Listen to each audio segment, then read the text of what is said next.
notre émission Vous êtes formidable, on va parler de sport avec Lucie. Alors elle, Lucie, elle est aussi très sportive, athlète. Et on parle de quel sport ce matin? Aujourd'hui, on va parler de la course à pied. T'en fais un peu toi, Ariane, de la course à pied? Légèrement, oui, j'aime bien. La course à pied, en tout cas, c'est le truc facile à faire. Autant avoir un filet, c'est plus compliqué. Mais tu prends une paire de baskets, tu peux partir et te vider la tête. C'est sûr. Comment ça se passe si on veut se mettre à la course à pied? Alors, comment ça se passe? Déjà, il faut acheter une bonne paire de chaussures. Et je conseille vraiment d'aller chez un spécialiste et pas forcément d'acheter sur Internet, surtout si c'est une première fois. Parce que selon la forme du pied, la foulée, la morphologie de la personne, il va vraiment falloir une basket adaptée à la personne. Donc, il vaut mieux aller chez un spécialiste. Et puis après, si on veut s'y mettre, c'est simple. On ne va pas se focaliser sur les kilomètres, la durée. Enfin, ça, c'est vraiment un paramètre qu'il ne faut pas prendre en compte, surtout si c'est une première fois.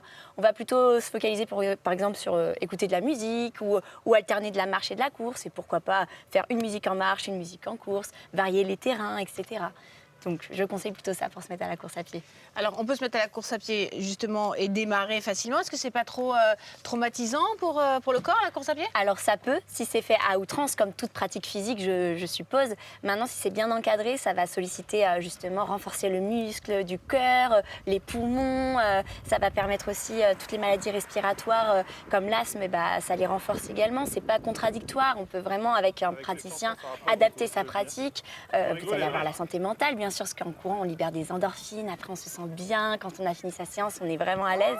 Et puis après, tout ce qui est santé osseuse, on pourrait dire que c'est contradictoire, surtout quand on vieillit au niveau de l'os. Mais avec l'impact, ça renforce les os et justement, c'est même très bénéfique. En plus, ça fait perdre un peu de poids, donc tout est bien. Est-ce qu'on peut courir tous les jours?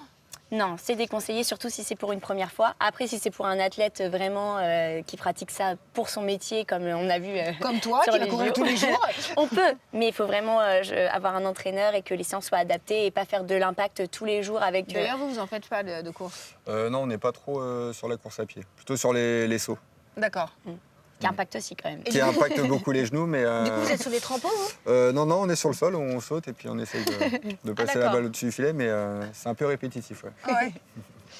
Un dernier conseil, Lucie?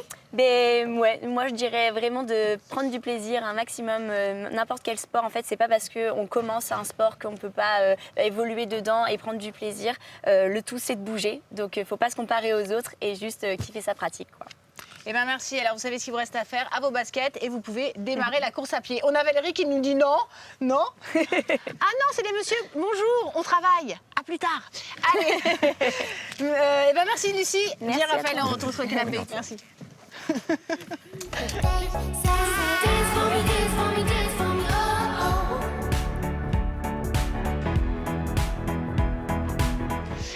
Vous êtes toujours